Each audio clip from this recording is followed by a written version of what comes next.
warahmatullahi wabarakatuh. Waalaikumsalam warahmatullahi wabarakatuh. Bapak-bapak, ibu-ibu, peserta diskusi bulanan keluarga besar Ikatan Alumni Akademi Bahasa Asing UMI.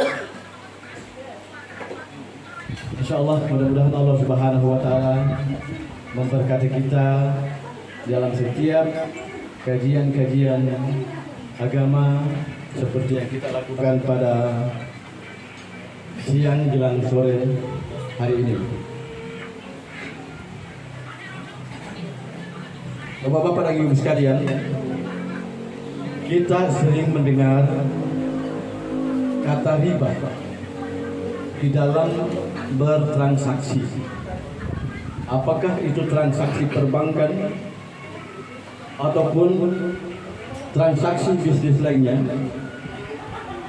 Sering kita tidak merasakan bahwa sesungguhnya bisnis yang kita lakukan itu mengandung riba, mengandung larangan, sebagaimana Allah Subhanahu wa taala mengatakan dalam Al-Qur'an, wa harrama riba wa halal bai'. Allah telah mengharamkan riba dan menghalalkan jual beli. Lalu pertanyaan kemudian adalah, apakah itu riba? Riba adalah sesuatu yang melebihi daripada kadar yang kita perjanjikan. Konsep bisnis yang islami, konsep bisnis syariah, insya Allah akan diadakan yang diantarkan oleh Bapak Dato' Yamin. Kepada beliau kami silahkan. Nantinya kami mohon partisipasi daripada bapak-bapak, ibu-ibu untuk berinteraksi dengan narasumber. Kami silahkan Pak Yamin. Terima kasih. Assalamualaikum warahmatullahi wabarakatuh. Alhamdulillahirabbil alamin wassalatu wassalamu ala asyrafil anbiya'i wal mursalin sayyidina wa maulana ila hadratin nabiyil mustafa Muhammadin sallallahu alaihi wasallam. Lahumul fatihah. Bapak Ibu yang kami muliakan dan sampai detik ini permasalahan riba itu tidak habis didiskusikan, selalu menjadi perbincangan, ya. Kenapa? Karena kalau cerita riba itu masyarakat ini, khususnya Muslim, ya, kaum muslimin, itu cenderung mengaitkan dengan bunga bank, ya, bunga bank. Tetapi dalam perjalanannya di Mesir itu ada yang dikatakan Darul Ifta. Pada tahun 2002,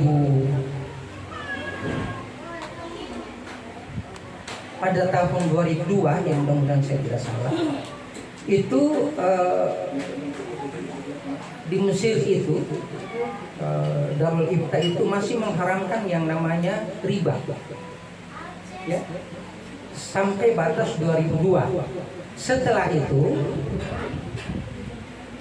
para ahli itu langsung ada kebijakan baru dari pemerintah Mesir pada saat itu. Sejak tahun 2003 riba itu bunga bank itu tidak dikategorikan sebagai riba di suatu bank. Nah, dalam periode tertentu bank itu memberikan bunga. Apa bunga itu yang dimaksud riba? Ya. Tapi pelaksanaannya juga, sekalipun itu misalkan bunga bank itu riba, tapi kan kita tidak fair. Ya, masa debitur ini menuntut kepada bank kalau kreditnya dikenakan bunga, tetapi kalau tabungannya dikenakan bunga, ya tuh dia diam-diam. Yang muncul pertanyaan dari masyarakat, sebenarnya bunga bank yang Gimana yang dimaksudkan? Karena ada dua jenis bunga. Ada nasabah meminjam uang di bank, kemudian itu oleh peminjam dikatakan itu ya debitur, itu mengembalikan pokok pinjaman beserta bunga. Apakah ini yang dimaksud riba atau tidak? Saya mendengar penjelasan dari narasumber tadi, kayaknya ada dua topik yang berbeda.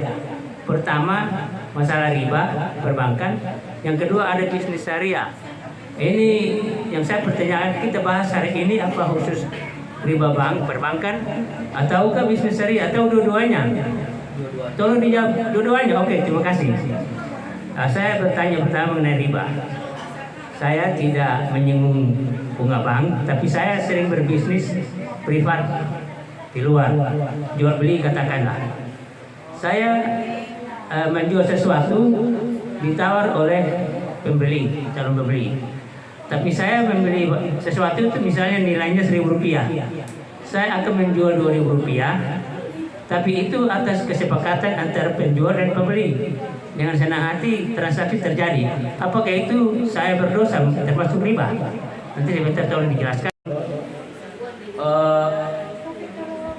Di dalam ayat yang saya kutip tadi sudah jelas,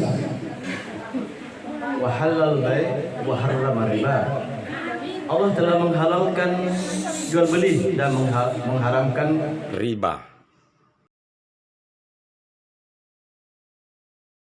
Ini kita masing-masing nafsi-nafsi, walaupun diperjelas oleh narasumber itu boleh, kemudian moderator mengatakan walaupun dia sebagai moderator tapi juga sudah bertindak sebagai narasumber, itu tidak membolehkan.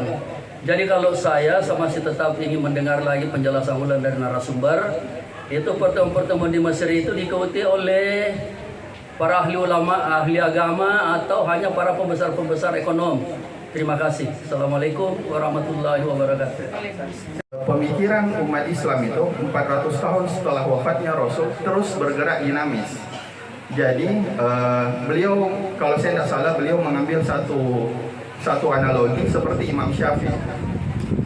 Imam Syafi'i itu di zaman Imam Syafi'i itu belum ada suku mata uang. Jadi kalau seumpama $1 Amerika itu sama dengan 14.000. Di zaman Imam Syafi'i itu belum ada.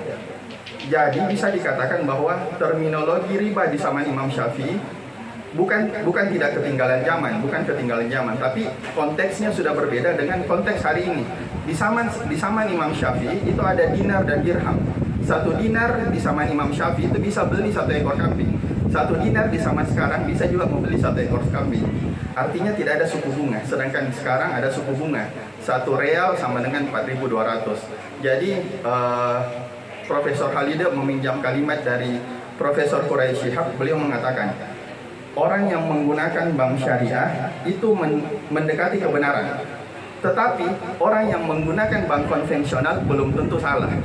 Karena itu masih sangat debatable antara Imam Syafi'i, Imam Hambali, itu terjadi pergeseran konteks pada. Ya, yang saya ingin tanyakan, walaupun sudah jelas bahwa riba itu memang dilarang, artinya sudah jelas dalam Al-Quran bahwa riba tidak boleh. Namun, untuk mensiasatinya, para ekonomi ini membentuk bank syariah. Tapi kalau melihat produk bank syariah itu mirip-mirip dengan bank konvensional yang ujung-ujungnya tetap mengharapkan kelebihan.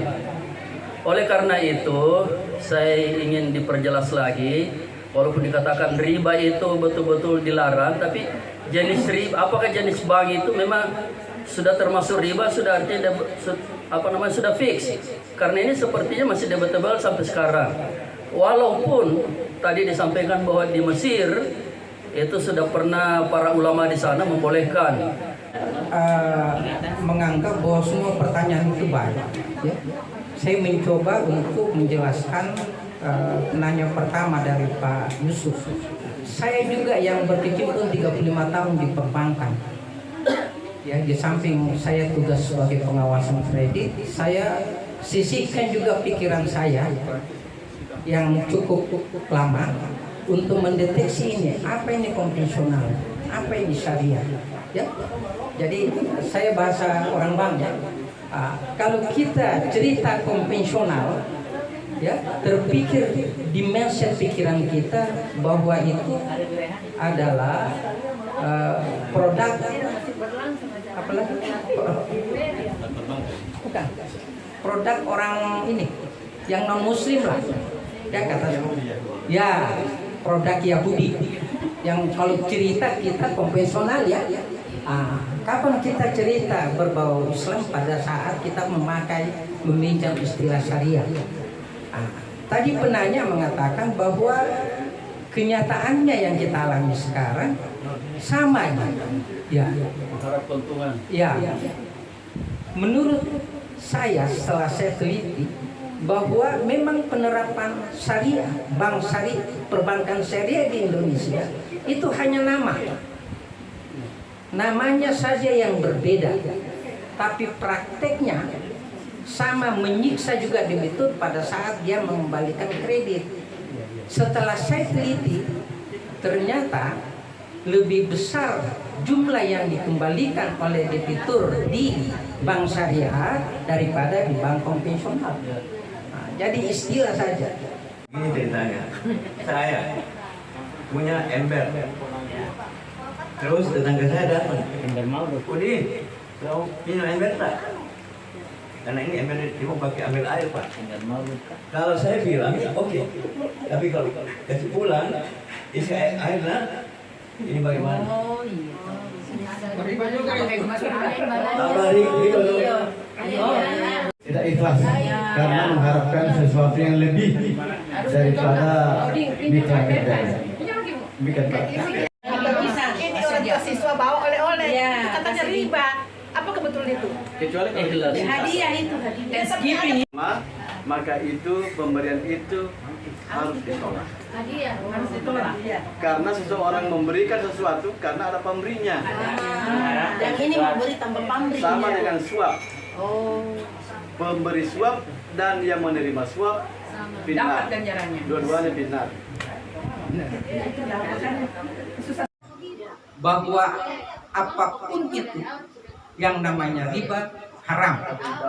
Dr. Halide juga pernah menegaskan saat beliau memberikan ya, Prof. Halide pernah menjelaskan di pembukaan cabang BTN Syariah di Jalan Boulevard sekian tahun yang lalu bahwa bunga bank itu bukan riba, tapi riba adalah haram. Ya begitu beliau katakan.